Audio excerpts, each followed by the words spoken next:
This episode has been made possible by the support we get from Fort Collins Kia. If you are in the market for any electric Kia, not only do they never add market adjustments, they will deliver your car to you anywhere in the 48 contiguous states for out-of-spec viewers. More information in this episode's description.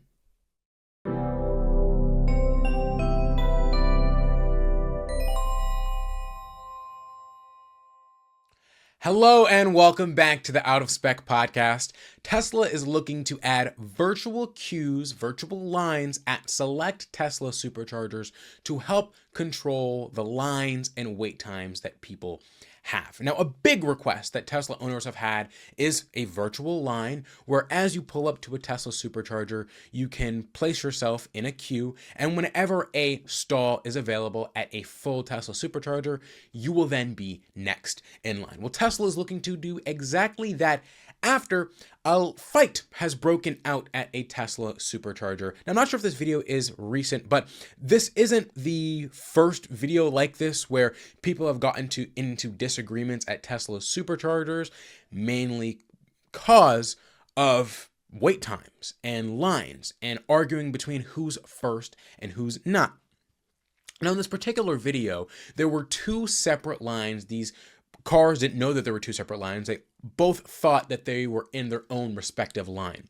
And so as a stall opened up, the first person in each of those lines went to pull up to the stall. Now, of course, someone got there first, but this person in the other line is now confused. They're angry, they're a bit hostile because they thought they were first. Now, in most situations, people are going to be pretty cordial about it. Someone's going to be like, hey, oh, my bad. I thought that we had our own line. Oh, you go first. No, you go first. Or, can I go first? I got to do this. It's going to be a very normal human experience. But as people are, there's always going to be someone who's going to be hostile, aggressive, mean, and just kind of create more of a problem. So in this specific video here, as I mentioned, two separate lines, they both thought they were first, and this is what has happened. I was here after this guy. It's just charging. Just calm down. There's... Dude, go. Okay, guys, I have an evidence, okay? If something...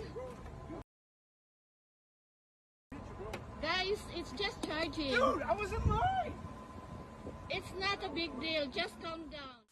Right. It's not a big deal. Just calm down. Yeah, you were in line. Just wait, or, be cordial about it. Ask. But just waiting in a Tesla supercharger line, I kind of get it. I've waited in Tesla supercharger lines before. I'm not sure if you've ever been to a metropolitan supercharger, but often they have pretty long lines and wait times because the, amount of Teslas and the denser populations. And I've been in a line and it was about 45 minutes. We're just in there scrolling on our phones, listening to music. It's just kind of like, this is the time for a gas vehicle where I can just get up and go, fuel up and leave. But for the Tesla supercharger, you got to kind of wait. Luckily, everyone was awesome. Everyone understood that there was a single file line. Everyone created one nice line. People waited their turns. It was just a great experience. And again, that's going to happen for 99% of experiences like this. However, for an experience like this where someone's going to be angry, this video being online, among the dozens of other similar videos like this, people being angry at Tesla superchargers, creates more fear, uncertainty, doubt, negative press for Tesla. And I'm sure fights happen at gas stations all the time, but really that's not going to get as publicized as something happening at a Tesla supercharger. And so I think it's in Tesla's own right to want to kind of help fix this. And this is where the virtual queues come in place. Now, Tesla's own Tesla supercharging account said, virtual queuing pilots starting in Q2 at select sites. Goal is a net customer experience improvement for the 1% cases of a wait time. Wider rollout this year if feedback is positive. We also continue to expand the network 20% plus year over year, closely tracking site level demand. Now, Tesla's fleet continues to grow and grow year after year, right? Millions of vehicles are being added.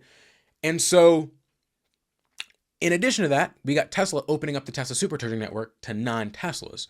Ford, Rivian, Mercedes, Polestar, Volvo, Hyundai, Kia, Lucid, everyone's getting access. And this summer, we're getting BMW, we're getting Volkswagen, we're getting Honda.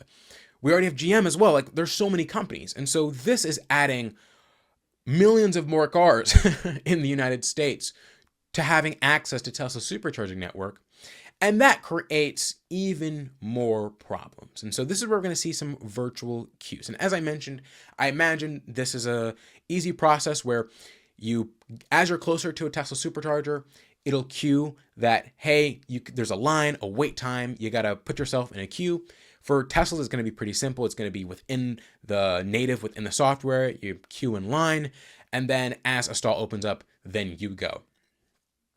I imagine for non-Teslas, it's likely going to be within the Tesla app itself. So you're just going to have to, right, within the Tesla app, put yourself in the queue for non-Teslas. Because, of course, while many non-Tesla vehicles can see Tesla supercharging locations, and if the stalls are full or not, they're not really able to access things like bathroom codes and all of the other tidbits that Tesla supercharging has, that native Teslas have. And so it's good, right? This is what we want. We want to see more improvement and over-the-air updates that are coming to, Tesla vehicles, particularly on the Tesla supercharging side. Tesla is looking to build more and more and more Tesla superchargers. And so as we see infrastructure increase, I think this is going to become less of an issue. And as I've mentioned before, for most incidents where there is a line and there is some sort of miscommunication, it doesn't turn into something physical. But for the chance it does, the 1%, it's good that Tesla is looking to implement some sort of solution. I'd be curious to see if other companies do something like this as well, right? Tesla isn't the only automaker with a public network. We have EVgo I've been at an EVgo with a wait time. At Electrify America, I've been at an Electrify America station with a wait time, right? There are other public stations in place where it might be wise to implement some sort of system where you can control the line in the queue to help prevent a miscommunication from turning into something that, is violent. Now, I ask and pass this question to you. Is this too late? Do you think something like this will actually solve the problem? What other implementations do you think could help curb some of these miscommunications when it comes to queuing and waiting in line at a Tesla supercharger? I saw someone say that maybe Tesla should add some sort of highest bidder line. And so whoever is willing to pay the most amount of cents to the kilowatt hour, you will be first in line. So kind of like a bidding program. If you want to pay 50, then you go. No one pays 50. Okay, 45, 40. Someone wants to pay 40. All right, you go first. And it goes kind of down from there.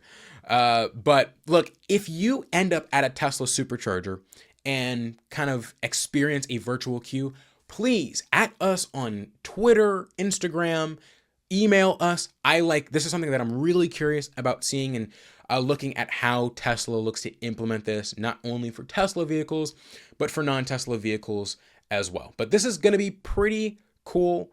Of course, we know Tesla is kind of dominant in the space when it comes to software and over-the-air updates, and it seems they're doing the same for the Tesla supercharging network as well. But look, thank you guys so much for watching. My name is Isaiah. This is the Out of Spec podcast, and I will see you guys in the next one.